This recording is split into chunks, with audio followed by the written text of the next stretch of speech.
Hello and welcome back to the A-KID-EMIA podcast. I'm your host, Charlotte Duffy, and this is episode number 11, generously supported by the American Philosophical Association. So I thank them for their assistance.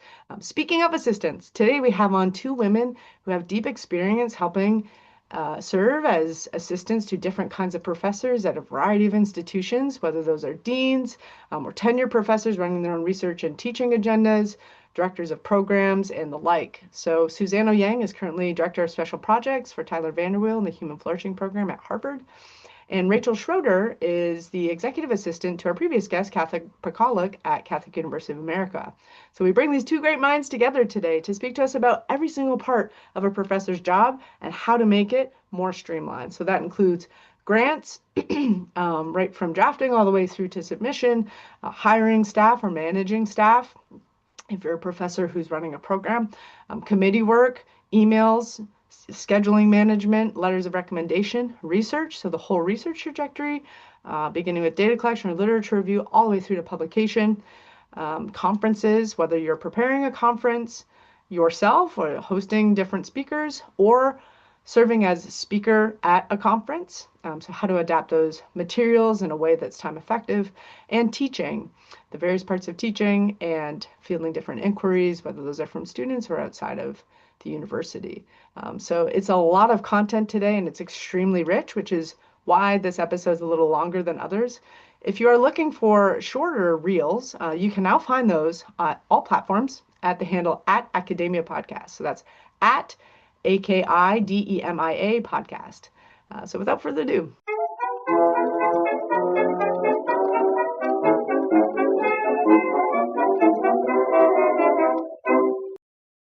So I just want to thank you because I have been searching high and low for a while to speak to people who assist academics in various ways on the academic front. When I talk to scholars, almost all of them, I would say probably every single one, says at some point in the conversation how important it is that you have someone who can help you, but they always seem to mean domestically, which is fine. But a lot of them, when I follow up and say, well, what about on the academic side? What help could assist there? They don't really know. They'll say something like, I've thought about it, but I'm not really sure what I could delegate. Or they're just accustomed to their current ways, and so they haven't really explored that route. But for someone who, like me, might not want to delegate too much of the domestic, it's really important to know what else on the academic front could actually could be helped in some way. So that's why I want to talk to you guys. And you're unique, both of you, because you have varied histories. Not in the case of Suzanne, like this is not your first rodeo, and so it's good. So I want to hear all about sort of your experiences across the board. And I just want to be clear to the people who will be listening to this that we're going to talk through a list that I made, and you can tell me, sort of critique it. So it's not necessarily reflective of the practices of the people who employ you, who you work closely with. So this is not like a tell-all and Tyler Vanderweel and Catherine McCulloch. I'm sure there are several different things that we won't get to at all that you do for them, and that's fine. I think some of the difficulty I've had in trying to meet with people like you is that it's actually a pretty intimate relationship. You share a lot of your academic life, and some scholars just are hesitant to share that, which I understand. So I just want to speak very generally here today and make that clear to everyone who's listening. Okay, so what I'm going to do is I'm going to share my screen, if I can figure out how to do that. And we'll pull up my list and then we'll just go through it together. And yeah, let's do this. Okay. So is that visible to everybody? Yeah, we can see it. It's a little small, but I can zoom in. Okay. How about this? Better? Sure. Yeah. Awesome. Okay. All right. So the order of operations, roughly speaking, is Rachel, I want to talk to you about your role for Catherine Pakalik, who we had on the show last time, as her executive assistant. And we'll just sort of go through the different areas that I thought off the top of my head when I was trying to think this through. What could be helped, basically. And Right. so if you could just tell me how close to the mark I am here, what's missing, these sorts of things in your experience. And then we'll pivot to Suzanne. So, one of the first things that I was thinking about was something that I've completely neglected, largely because I don't have this kind of academic support, but conferences, meetings, all these sorts of things. So both of you work for specific programs within universities, like separate units. And so I think some of this is probably more specific to that kind of role, but I do think generally people can infer here from what you have to say. So in terms of the program's own internal events, is that something that someone in your role can help to organize logistically or, on a more substantive level, kind of thinking through who should be invited and these sorts of things? What do you think, Rachel? I believe so. And I think that there's a lot that can be delegated.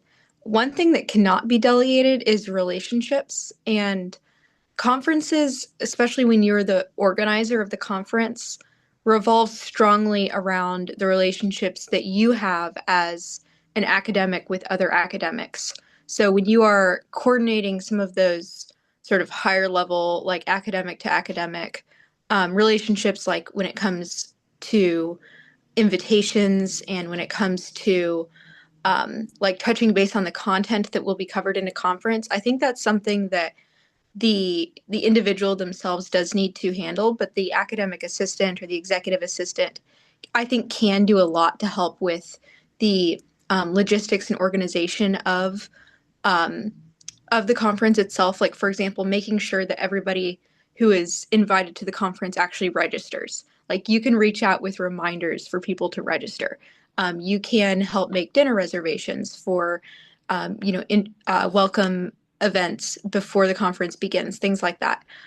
So I think that when it comes to conferences, there is a lot that can be delegated that I've experienced a little bit in my role, but I think that for someone who is organizing a lot of conferences could really take advantage of.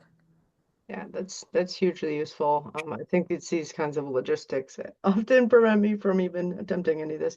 But what about in the flip? So when you're not hosting something, but you are being hosted, you are presenting, how much of that do you think, in terms of the preparation of whether it's slides or handouts or whatever, is something that can be shared? On the one hand, I think, when I present, I like to be very familiar with the content that I have on there, just in terms of like my own kind of internal vocabulary that I know will send me in certain directions. So I wonder how delegable that actually is.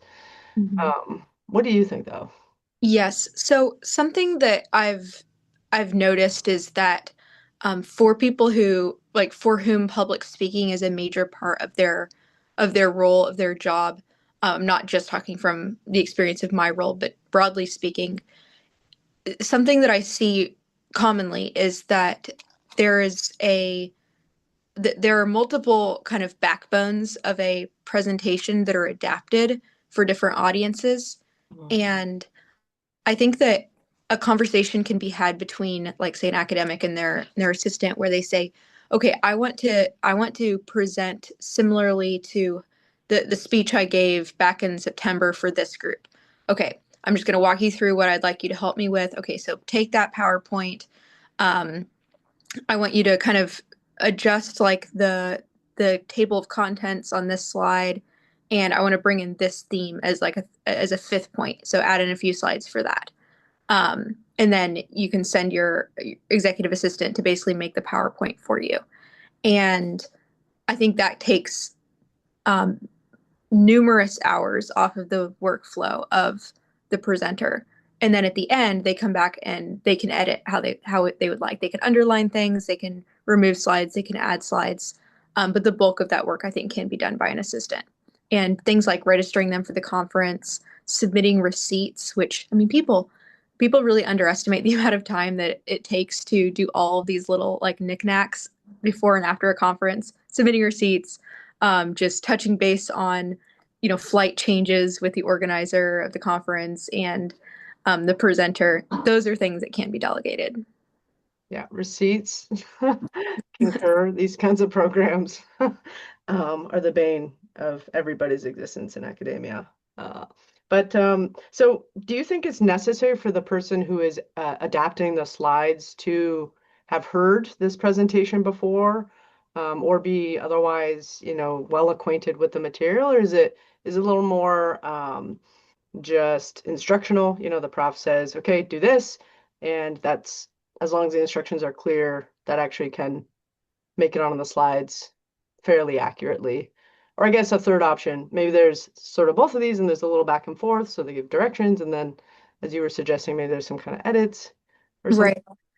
I think in order for an assistant to be able to do this effectively, they really need to like know the mind of the person that they're assisting. So this is something that, for example, in my role, I became much more able to do after I had been working for Catherine Bacolic for several months, and I kind of knew what her thoughts were on all of the issues on which she speaks. And so I could, review transcripts from speeches that she had given and, approve them with the organizer before publication, because I know what she would say is accurate to what she had presented and what isn't, because I've been, making little edits or helping her with citations on presentations for 3 months.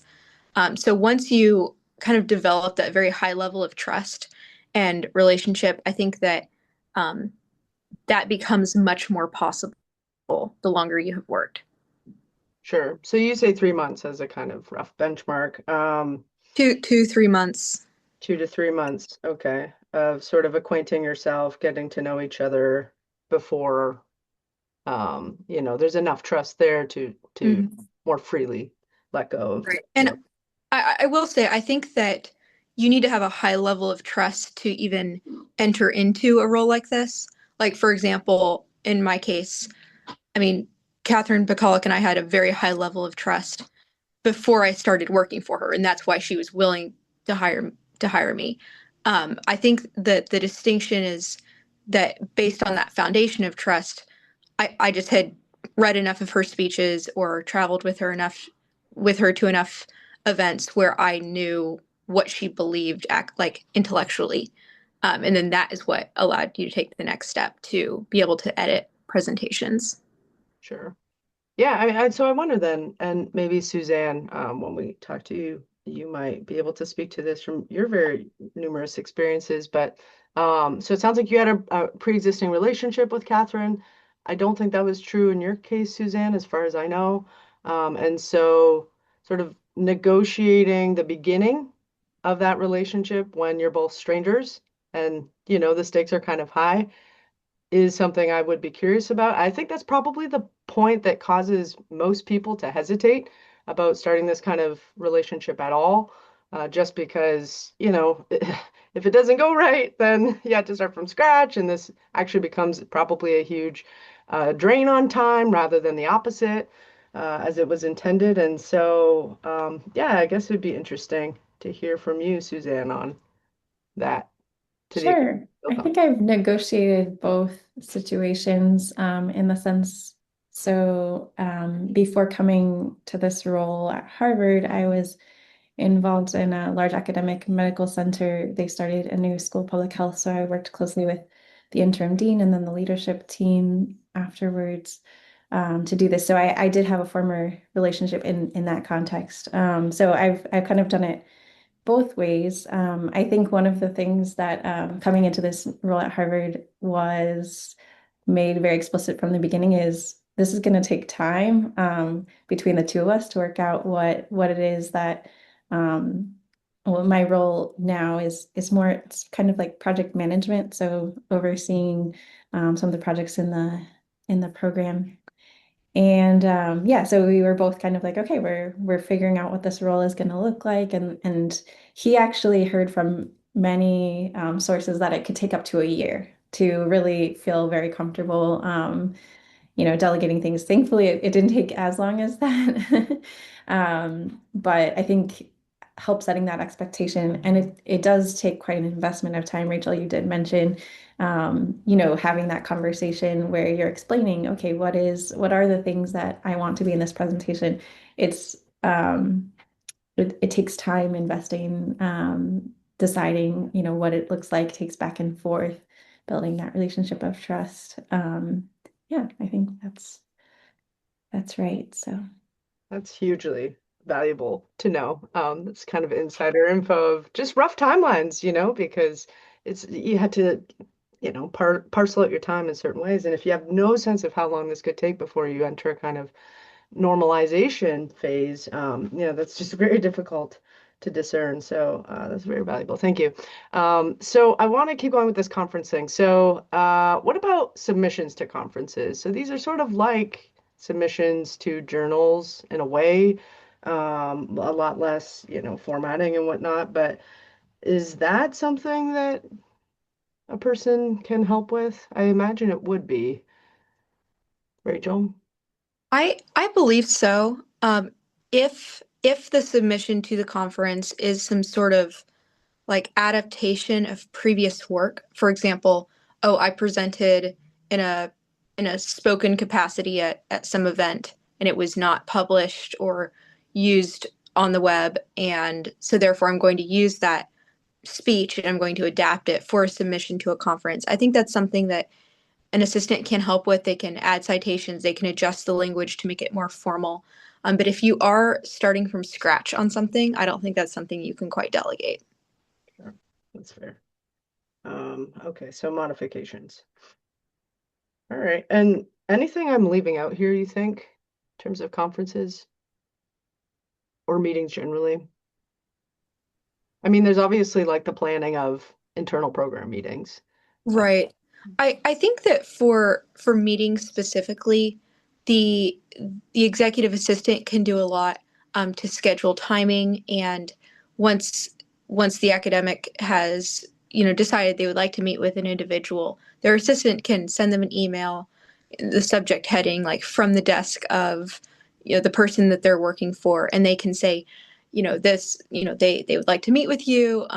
They just wanted me to touch base on getting a time and place set in stone. And so if you have access to the schedule of the person you're assisting, then you can just place those on their calendar, and that tends to be very streamlined and saves a lot of time. Good to know. Yeah, I think there's some variability here because I reached out to several people before I finally secured you both, and some of these academics don't even have their email available online, their personal email. Mm. It's just a generic, like whatever the program is at whatever the school is. And that email is totally managed by the, the assistant. So um, yeah, I think there's variation in how people do this. But Sure. I would add from kind of a program manager type role for organizing a conference, it can help just to have someone, just another brain to think through all the logistics and the flow and getting from one place to another and kind of what, physically is going to be required if it's a in-person conference. I think people have varying degrees of talent at event planning, so it's just very helpful to have someone to, think through, okay, we'll need to have this time between these talks and perhaps we can combine these things. So yeah, I think those are other things that can be helpful just to have help with. that's valuable. And would you say, Suzanne, that's something that develops later on once this trust is already established, or do you think this is an option that can be sort of right out of the gate, Yeah, it probably depends on the strengths of the different people on the team. But some people are very good at events and planning, and other people have to learn. So, so people kind of intuitively know what it takes, where others have to just kind of go through it to realize. So yeah, I think it just depends on the players involved, but since it's not something so like intimate to the person, it's just kind of like these are the things that need to be done. I don't think it necessarily needs like a lot of trust to start doing those types of things. Sure, that's valuable. I know Suzanne, or I have inferred from various internal program announcements that you do sometimes attend these meetings with Tyler, which I'm sure has also happened with your other employers. And so I'm curious for both of you, is how much of an expectation do you think there should be on the part of the professor that the help attend these actual conferences or presentations? I mean, obviously internal ones, maybe there's a higher expectation, but when the prof is going out to give a talk somewhere, Do you think it's necessary that their help be there to hear what happens, or maybe a transcript after is sufficient to keep them abreast, you know? At least in my experience, I very rarely travel to these events with Catherine Bacallic, and I don't think it's necessary. I think that assistance on the front end and on the back end, and just being available to touch base while they're out of town for last minute needs is sufficient. I think there has only been one one trip that I have gone with, and it was because the talk was in my hometown, and it would give me the chance to see my family. But for the most part, I don't think it's necessary. And generally, when you go and speak at a conference, the conference pays for your ticket, but it doesn't pay for the ticket of your assistant, and I think that's reasonable. Yeah. Yeah, I would say the same thing. I mean, maybe when we're talking about meetings, I did sit in on a lot of um, meetings in my former role. And kind of my role there was to kind of take notes, send out action items, hold people accountable.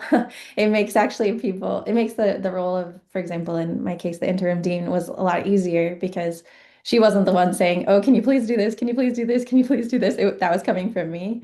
So that made, yeah, it took some off her plate because I was there and I knew who had kind of committed to each of the action items, and I could more easily follow up for her about that and then build the agenda for the following meeting. So I was pretty involved in meetings, not so much conferences, but meetings in that sense with my former role. I think just to piggyback off that a little bit, I think one of the really big advantages to having an executive assistant is that they get to kind of be like the bad cop when you need a bad cop.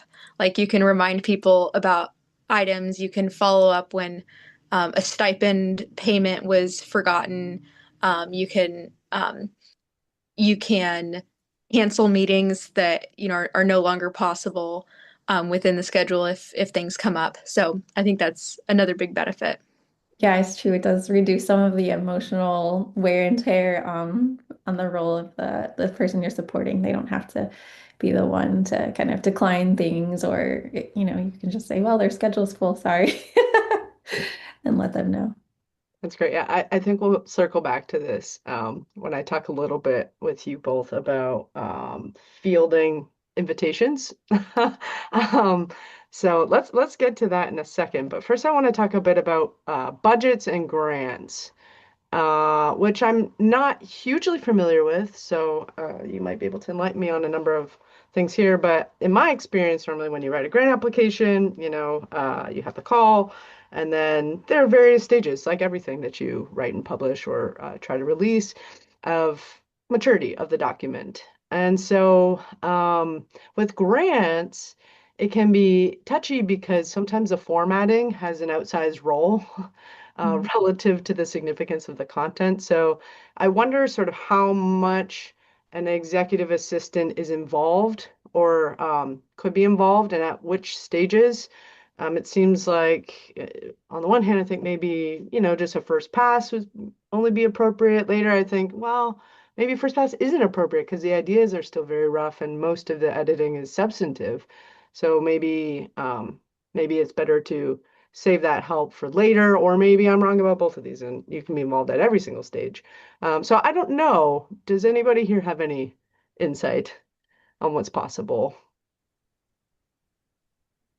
Well, I haven't really been directly involved in grant writing as of yet in my role. I imagine this is something that an executive assistant could help with. Um, but I think just to go back to what I said at the very beginning, at least in terms of when it comes to development, the relationships with the donors, that is something that can't really be outsourced. The grant writing itself, I assume that an executive assistant could help to a certain degree. Yeah, also similarly in my experience, with my current role, kind of maybe reading it over, finishing touches, but not kind of the conceiving of the grant and the parts of it. That's something that, in my case, the faculty director likes to, spend time with that. In my previous role, I more finishing touches, reading over again. So I was part of a team of two, and the other team member was actually very involved in grant writing with the dean.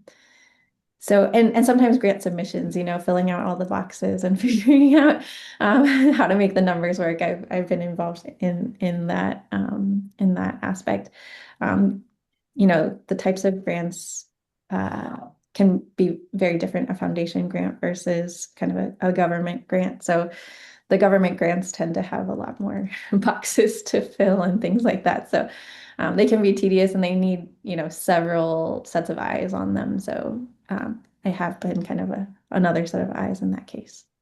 That's really valuable. What about the interfacing with the internal sort of finance offices at universities? I don't know how ubiquitous these kinds of programs are, but I know at many schools, especially larger schools, well-funded schools, they do have their sort of office of grants, and you cannot submit anything unless you go through them. And so how much, if any of you have any knowledge on this, how much of that interfacing can be shared? Because it can be actually pretty tedious as well. Yeah, there's a lot of back and forth with the grants team. I mean, both in my role now and in my former role, it's actually nice to have a buffer so you can have kind of some back and forth between the faculty members so they don't need to be answering every single question.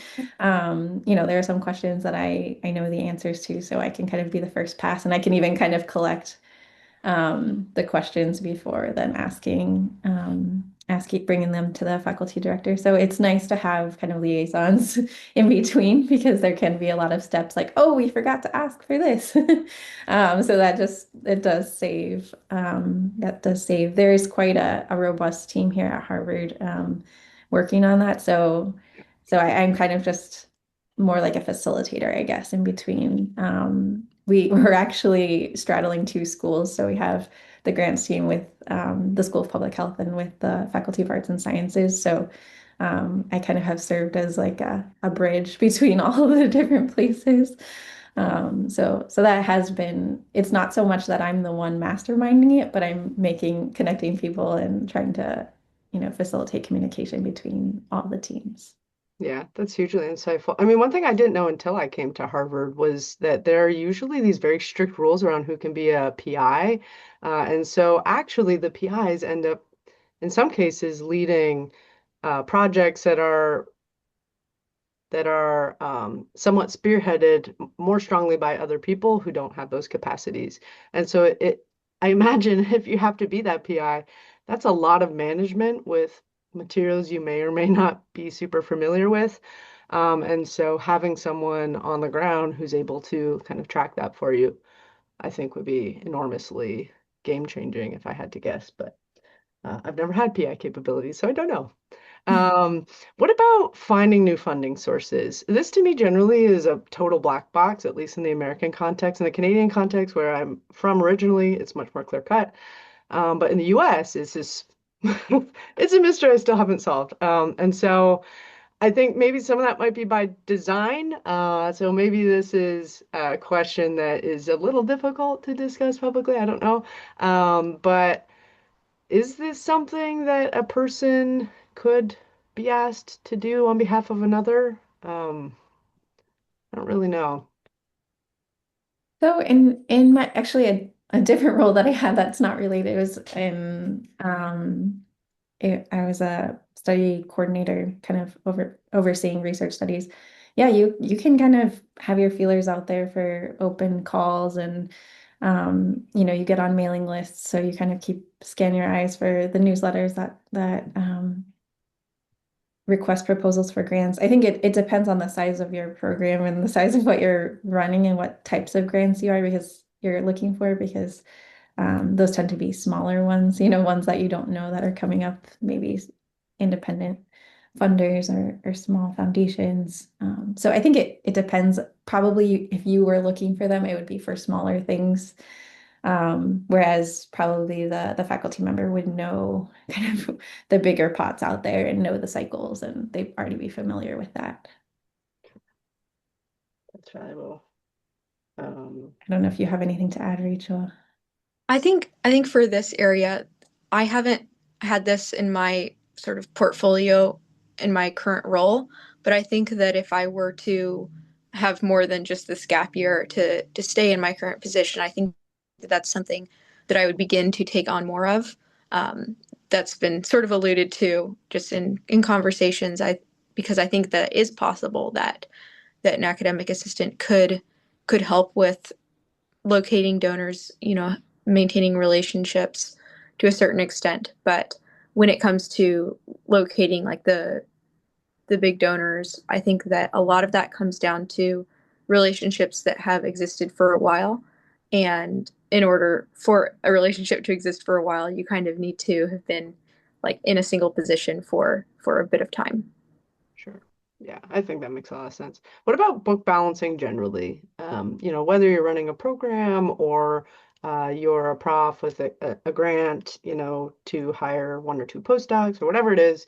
Um, Actually, I guess the size would probably dictate what the answer to this question would be. But what do you think? Is that something that the stakes are super high and really the professor probably does need to be, you know, um, controlling all that pretty tightly?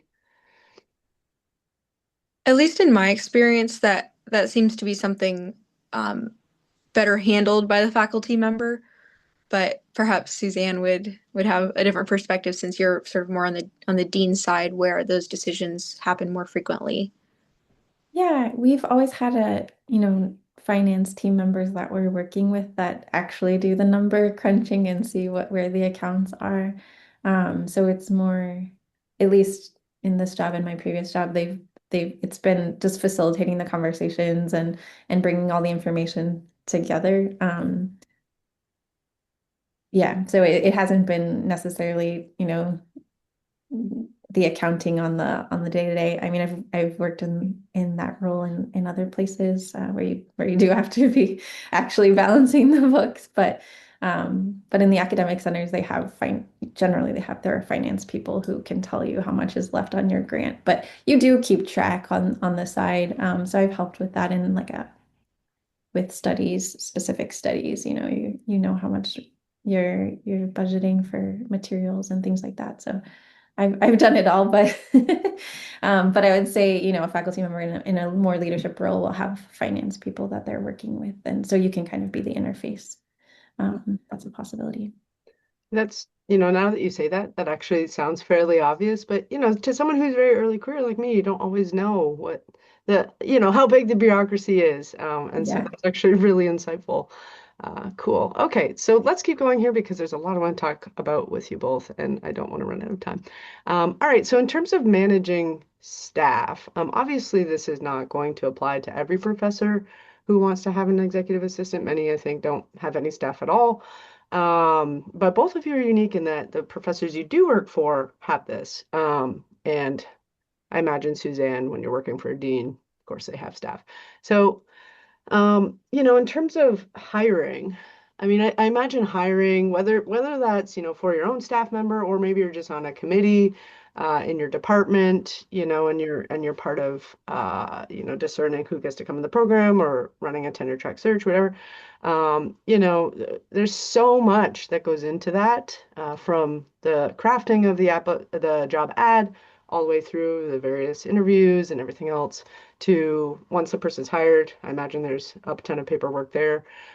So can someone be helped with any of this? Or is it the sort of thing where, for example, like an HR department just steps in and is like, sorry, just need to work with you? Yeah, so yeah, hiring people takes quite a bit of work.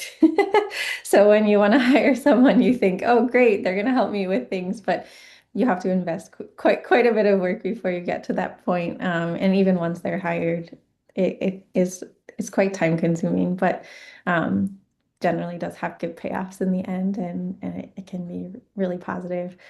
So I have been involved in all levels of these these tasks. Um, Specifically in my former role, I helped run a lot of search committees. We hired two associate deans and many faculty members, staff members as well. So yeah, involved in all levels of the process. So you generally work with someone from HR in a university setting. So you can be that point person, and many times the the dean will also be involved, or the faculty member will also be involved, finalizing those things. But you can get a lot of the work rolling. Scheduling visits is very, very time consuming as well. Now with things being virtual, it does help.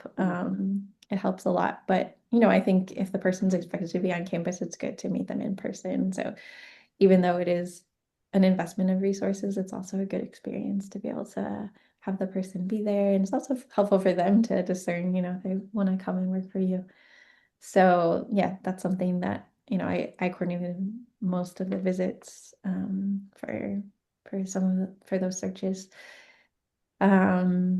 Yeah, I think, does that answer all your questions? So coordinating of the searches, what about, I mean, I don't know what kind of I've never hired anyone, so I don't know what kind of documents are involved. I imagine something needs to be sent to HR, some kind of summary of the Oh, interview. sure. Yeah, there can be, depending on the organization, I'm actually not sure how it works exactly at Harvard, but you do need to, tell them all the candidates you've interviewed and kind of Sure. inform them about the outcomes of all the interviews and the search, even the applications. You get 100 applications. You have to say, okay, all of these applications, they weren't qualified, or um, you have to kind of code them.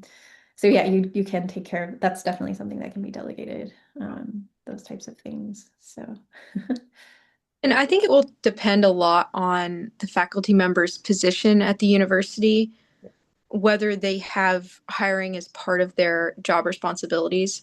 I think that the average professor is not going to be hiring people on a regular basis unless they run some sort of like fellowship or institute in which they would require additional staff. But in those cases, I think that the people that they hire are going to be from a smaller applicant pool than a dean would have. And so I think that a lot more of that comes down to personal relationships than to scanning through like dozens of resumes. So I think that like from the standpoint of a professor who is not in a like super high university position, um, you could um, or at least who is not in a more administrative university position. I think that less of that needs to be delegated. But this has not been something that I've had direct experience with because the professor I work for, who just became the director of a new institute on campus, already had the staff at that institute sort of set in place before taking on the directorship. And so that hasn't been something that has yet been a question to address. Hmm. That's valuable. Yeah, I think you're probably totally right. The size and the specifics. Devil's all in the details all the time. So I think that's a good point to flag. So, okay, so job searches, lots of help possible there. So now you have your new employee, and then you have to get them on track with everybody else, or with your project, whatever it is. So how much of that just needs to be up to the discretion of a professor, do you think? Or can they delegate some of that, either, the onboarding process or the actual, allocation of different duties, to new people? some of that will be thought out in the job description. When you're thinking about a new role, you'll kind of know what it is that you're gonna have them do, and so depending on kind of that previously established list of things, then you'll decide what they can, um, who needs to be the one helping them get familiar with that particular task. I think it's also personal, right? I would say here at the Human Flourishing Program, kind of that in-person, contact, personal connection is really important. So, there are things that probably, anybody could tell the new employee, but, okay, the faculty director wants to help take the time and take questions and explain to them, how does this program work? And, you can join these working groups and whatnot. So, so yeah, I think it depends on, I mean, I'd recommend that format actually, because it does make the person feel, like they're joining something good and they're happy to be there. So I don't know, Rachel, if you have thoughts. Right. I think this is, again, sort of an area that would probably take place more in um, the levels of like the administration of the university. Um, for a professor who has an academic assistant or an executive assistant, I think typically you're not going to have a huge staff. And so those questions are a lot more particularized, and it has a lot more to do with the direct communication between the faculty member and the assistant or assistants. I think it's just a lot more micro at the professor level. I think that's right. How about I tweak the question a little bit? So, I think you're right that most professors who aren't running big programs or something, don't have staff. But as I said at the start, all of the ones I've spoken to have emphasized the importance of delegating other things that are more personal. And so if I were to ever have an assistant, I would probably have a pretty solid brick wall, I would think, between like the academic stuff and the family stuff. But maybe not. Like maybe that doesn't necessarily need to be the case. Maybe the executive is also kind of managing, not just meetings for academic events or things like that, but also calendars for, I don't know, a dentist appointment or something like this. You can imagine someone doing this. Um, would that be appropriate or possible? I don't know. I think I'll just speak from like my personal experience in my role working for Catherine Bacalek. I think that actually my role would feel so much less meaningful and less like if she did not kind of wrap me into her personal life from that standpoint of trust. So while dentist appointments and what the kids need, it's like that, those are things that she feels are very, appropriately what she wants to handle as a mother. She really wants to be home to cook dinner every night for her kids, and her kids have various needs throughout the day that influence her schedule of her work. But I think unless I kind of knew what was going on with her family, it would feel a little bit more like utilitarian or pragmatic. So I think that actually it develops that trust to really like share about your personal lives. And actually, for me, the my favorite part about being her executive assistant is that I get to see the ins and outs of how she manages her work with her family and how those integrate. So that gives me a perspective for when I might be doing similar things as her one day, or if I, decide to continue working when I have a family, how I could integrate that. So I think that that's the way to make it very mutually fruitful to not have that wall of separation, even though I'm only really taking care of the delegated tasks on the professional side. I would just say that the relationship would be, I think, very impoverished if she didn't kind of wrap me into her family. Like, I got to go to her kids' ballet performance last semester, and I just love their family, and so I feel like I'm actually able to like support like their whole family, not just her, by being her assistant, because I realize that the more I take on, the more time I give her to invest in her children, who I just adore. Hmm. You know, my whole conversation with Catherine in my previous episode was in so many places the exact opposite of what I thought would be intuitive. And once she explained it, it's like, oh, that makes a lot of sense. And likewise here, just now, you just told me the exact opposite of what I thought would be natural. But that actually makes way more sense than what I would have assumed. So Mhm. that's And actually actually, the way that we framed my role for her is actually as a fellowship. So I have this 1 year before I begin law school, and she was very intentional about making it clear that while I'm like my role is basically, she said, 100% to help her and 100% to help me. It's like a mutual mutual enrichment where I receive her mentorship. She kind of brings me into her work. She really tries to help me to learn the the the ins and outs of her, academic philosophy and her philosophy of, motherhood. And then I also get to help her with like the logistics and other matters that we've talked about, thus far in the podcast. I'm able to help her with those things. But to frame it, I think, is like a fellowship, something that is not just um, like it's not a secretary role. It's a role in which I'm able to work toward being more like her in many ways. I think that's the best way to structure something like this. That's really beautiful. I have to just applaud her. I mean, because that's a bit of a sacrifice on her part to invest a lot in leaning on someone who is going to go on to something else shortly. That's a sacrifice, and it's so beautiful to hear how symbiotic your relationship has been. How much it's so much more than just, helping in one direction. It seems very much to be a bidirectional connection, which is really beautiful. It's almost like a maternal relationship, actually. Yeah. Uh, she's like a mentor, but also a boss, but more a mentor and a friend. Wow. That's so cool. Oh, amazing. Like another opportunity that never would have occurred to me. So that's wonderful. Um, cool. I don't know, Suzanne, if you have anything to add to what. Yeah, thanks. That's fantastic, Rachel. I love what you've just shared. And I think my role might be a little bit different in the sense that I'm not so much kind of managing the day-to-day.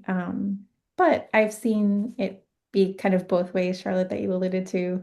It does help to know, the context, and then you can kind of understand more why things are the way they are, and also help protect their family time. I know for both of, or for, actually all of the people I've worked with closely, their family is very important to them. So, seeing that and knowing that you're able to help them kind of protect their family time more.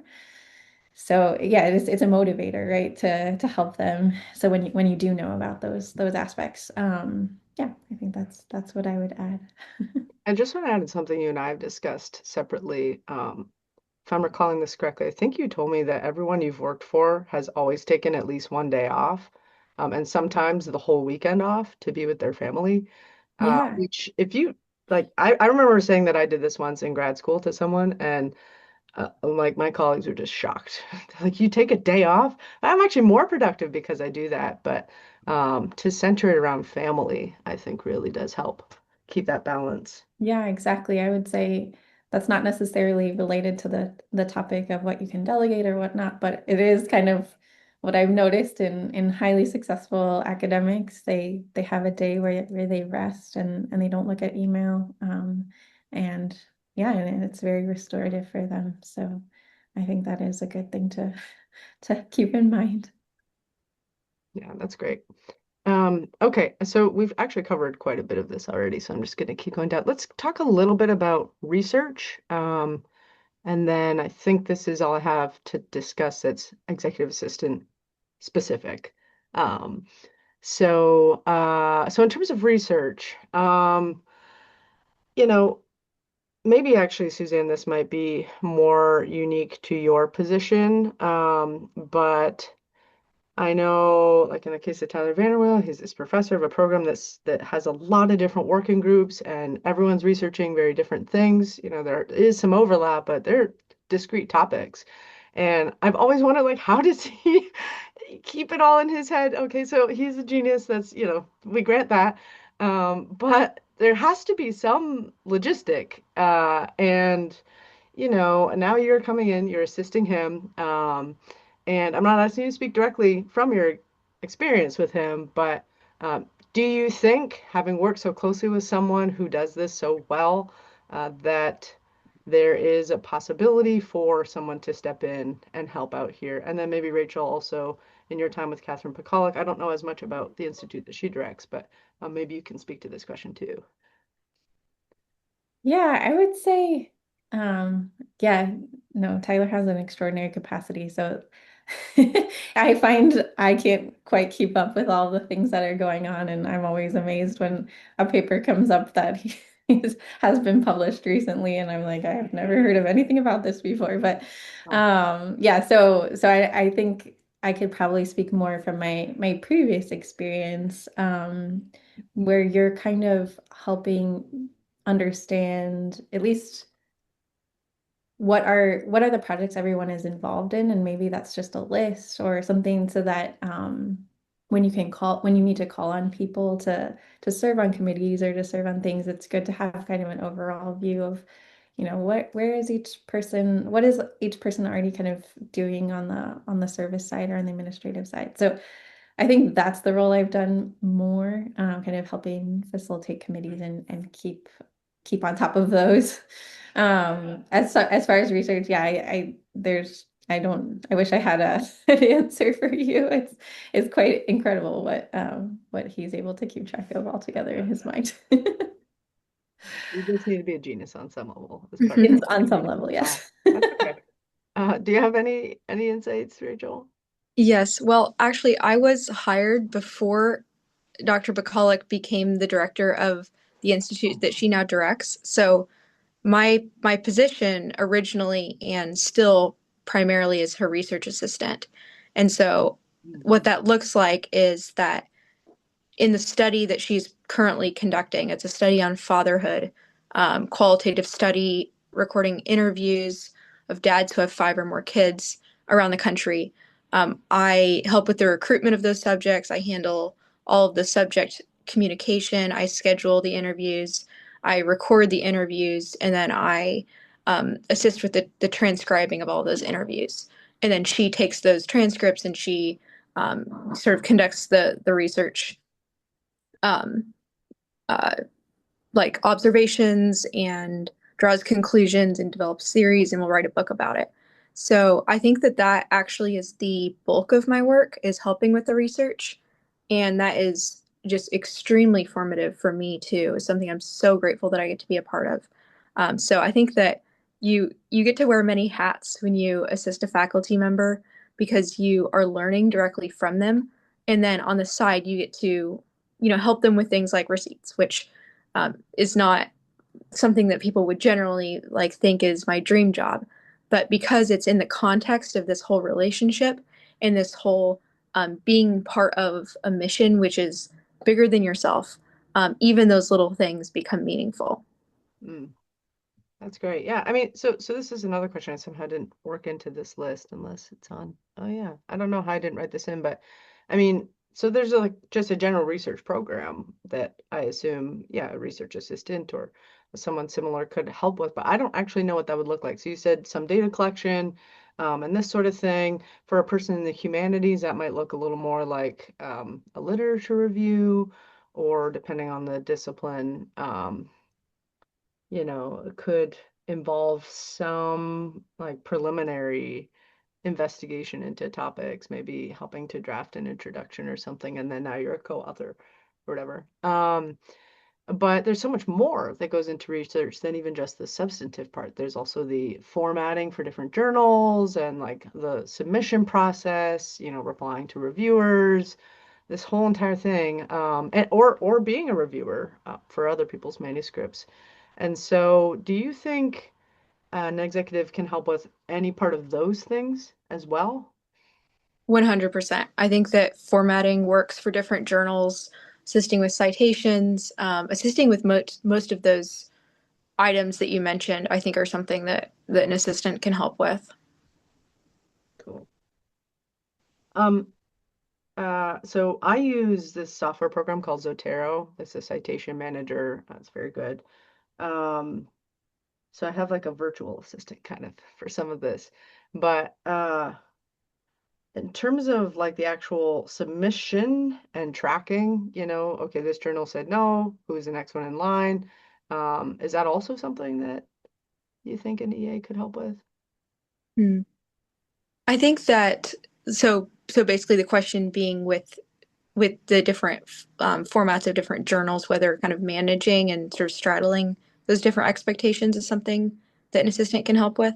Yeah, and then the actual mechanics of submitting. So, you have a cover letter usually that you have to submit for the journal manuscript or whatever, and that should be adapted to the specific journal with the editor's name and everything. So this is all stuff I do manually for formatting citations and stuff. I have this program that can do a lot of that for me. Mm. But the other, I believe so. I believe so. I think those yeah, items are things that a faculty member wouldn't need to do themselves because it's not very unique to the work itself, yeah, to the piece. yeah, that makes sense. Yeah, I Do you have anything agree. else to add, Suzanne? No, sorry, that's what I just said. I agree Oh, that you're good. that's right. Okay, cool. Okay. I want to keep moving here. So something's not right with this document because I did have a teaching section up in the executive assistant uh, area. Doesn't really matter though. Teaching, I think, in my experience, um, is the most time consuming, just in terms of the syllabi, updating the syllabi, grading, submitting the grades, dealing with cheaters, this whole thing. And so when I ask academics, have you streamlined this? Most of them say, I don't know. It's just a service to the profession. I just have to do it. There's no answer.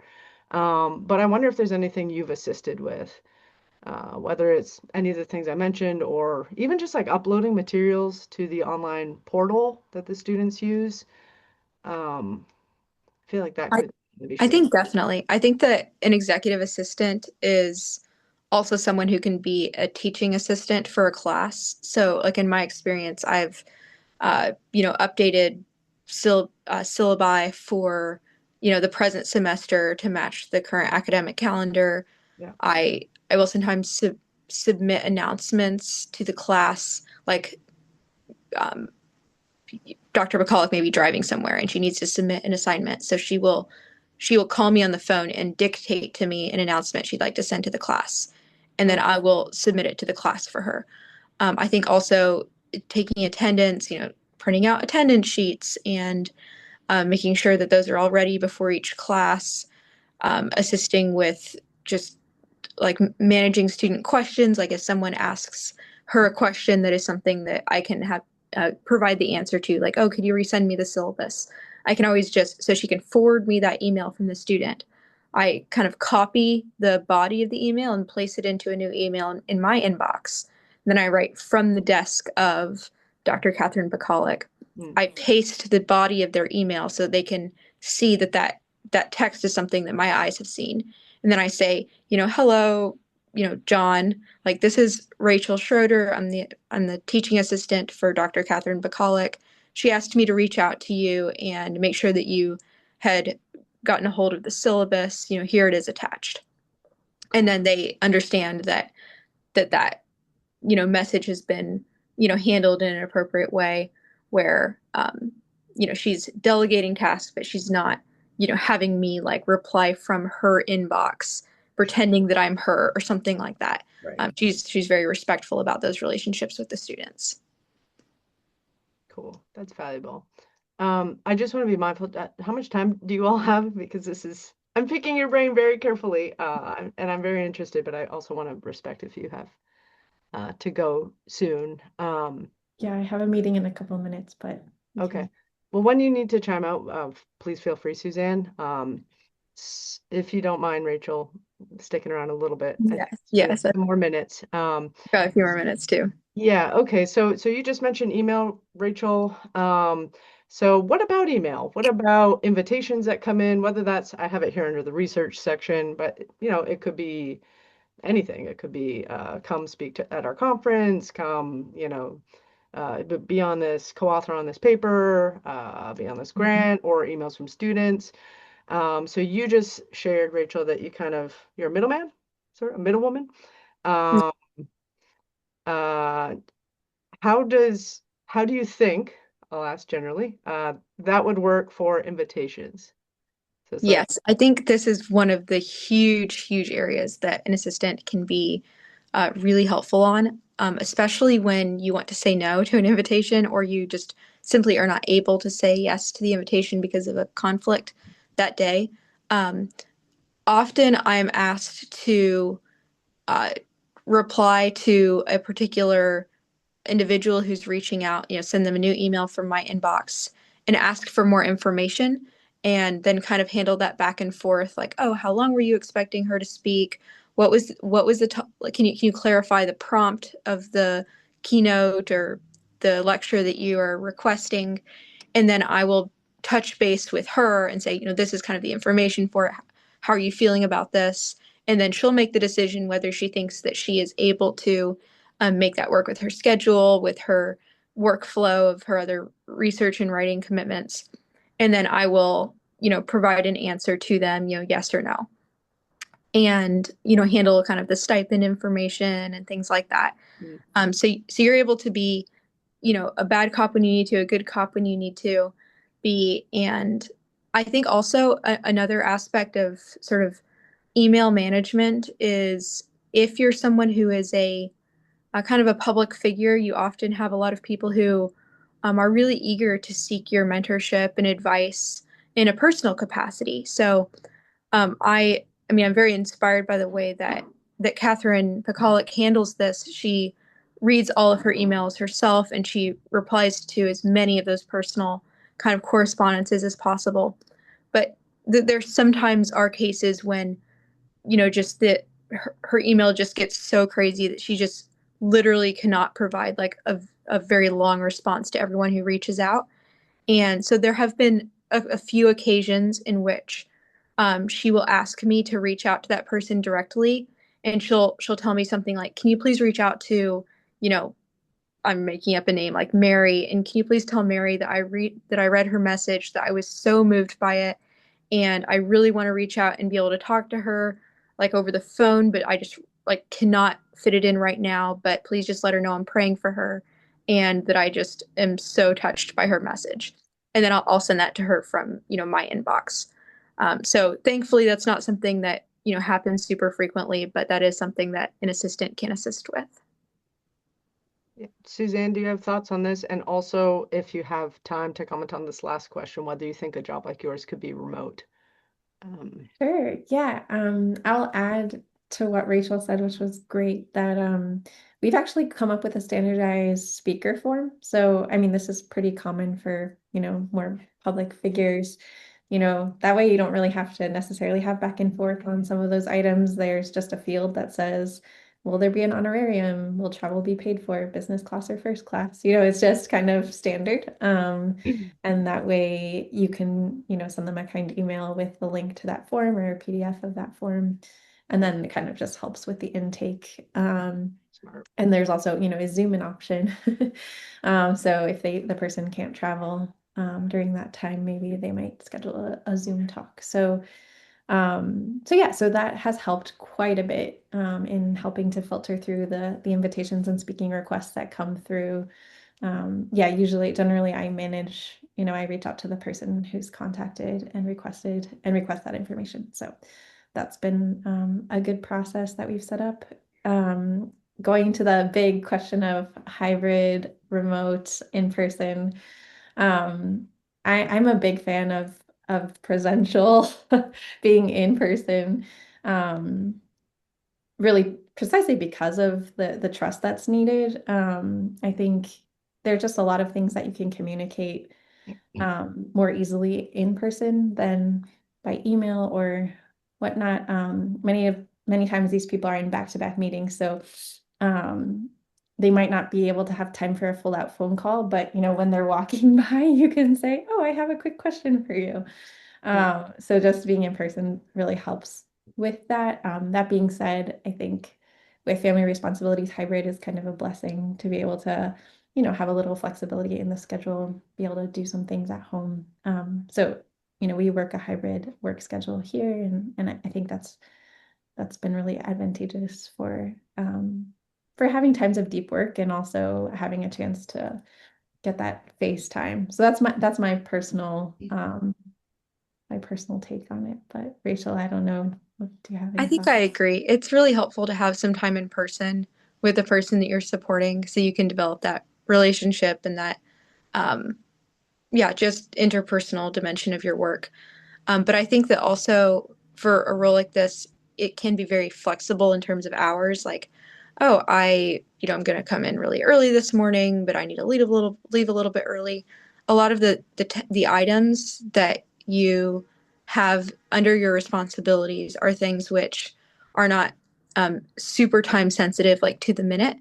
And so that's just one advantage. Like if you need to be home with your kids for, this or that, or you have a very, very pressing like travel necessity, these are things you can often do like on airplanes or,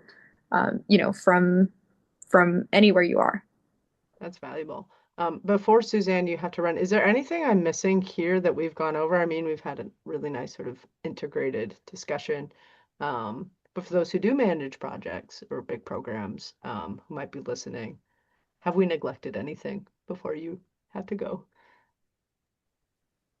Um, yeah, no, I think we've covered a lot of the areas. I think one thing that's unique about different, um, I think each one has to develop kind of to think through thoughtfully the tasks that you do want to delegate, and realize it is going to take time, and to think about specifically who you want to ask to, maybe take on the role if you have that option. Some people may be coming into a role where they already have a staff, but um, I think academics tend to be more, I mean, intellectual in their head. So they might need someone who has a lot of initiative. So that might be something to look for, in a person who's willing to kind of put themselves out there, um, just to, willing to take a risk maybe, and then to be open to the possibility that mistakes might happen. So anyways, there's kind of a lot of things in there. Um, so by delegating things, you are, taking a risk, I guess. So that's kind of a whole bigger science of like, what does it mean to delegate? I think there are people who are really good at this. But I might say the average academic temperament is not inclined towards this. I think you're right. So at least in my experience. So finding someone who has a lot of initiative, is willing to take a risk could be, good things to look for, and also transparency that they, excuse me, I have cold, that they're willing to, talk through things when, things haven't gone quite right, and see how they can be improved. So those are kind of some concluding thoughts I have. That's great. Well, feel free to drop off whenever you need to. Rachel, I promise not to keep you too much longer. I do, though, Mhm. want to talk a little bit about service. I'm limited in how much I can ask here because I have zero experience. But, some of the things I am aware scholars do, they have committees and they write a lot of letters of recommendation. I mean, Mm. I know from other applicants who are on the job market like me that some of them have applied in a single cycle to 40 positions, and they need letters for a lot of those. So that seems like a huge time commitment.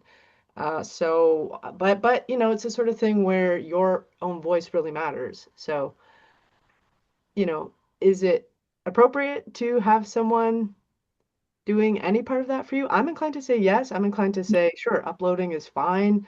Adjusting like the name of the job is fine. Anything more substantive than that is probably not fine. But Right. Do no, you and mean you've for written.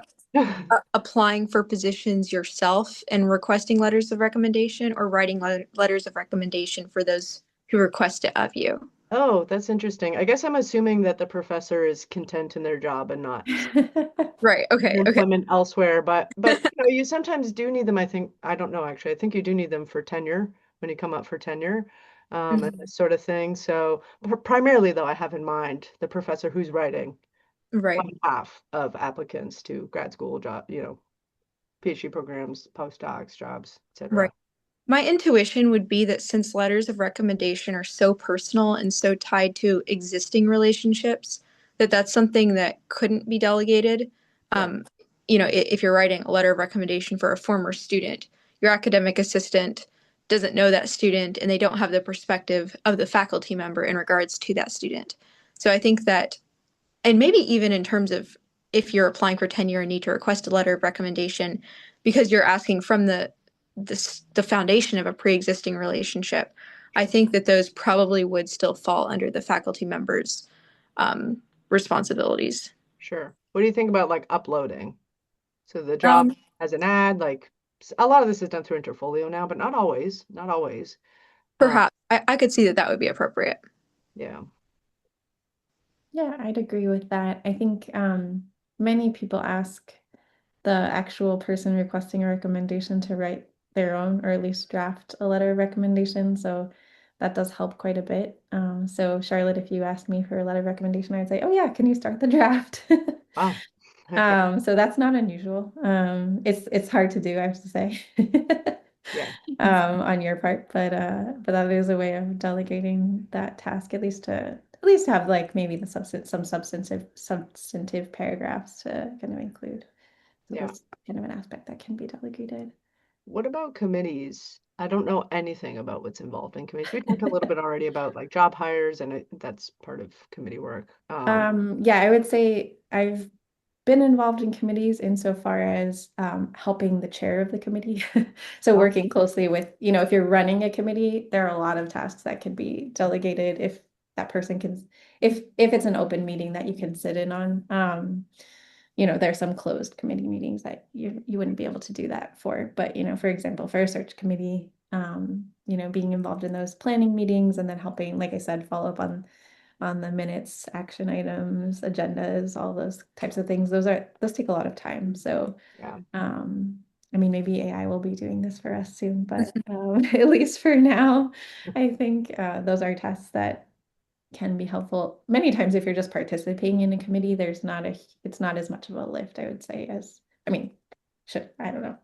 Yeah, it probably depends on the committee, but when you're Can an overseeing something. assistant, sorry, can an Oh, when assistant you're overseeing something, there's gonna be a lot. draft like reports, like get the ball rolling on certain, I imagine there are reports for all these things. Yeah, yeah, notes, minutes, Yeah.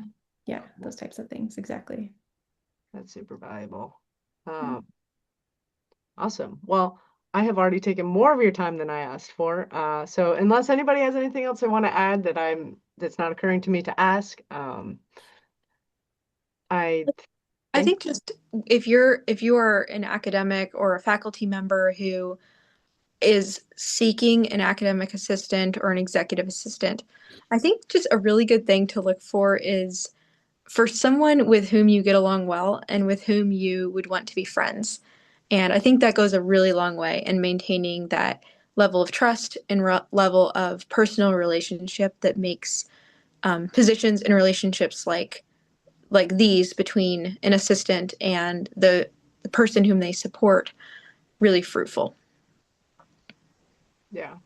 Yeah, that's great. I mean, I think this is one big question that a lot of people have before they hire someone is how do I even go about knowing who to look for? So Suzanne, you said Tyler, asked around, and probably that's a good strategy. But certainly hearing from people actually doing this kind of work, I trust is very valuable. I certainly have learned a lot. So thank you so much for both of your time and for all of your wisdom and insights that you shared. I feel I've learned more than I even expected. I came in with big expectations. So thank you so much, Thank you, Anne and Charlotte. Rachel. Thank And you for having us on.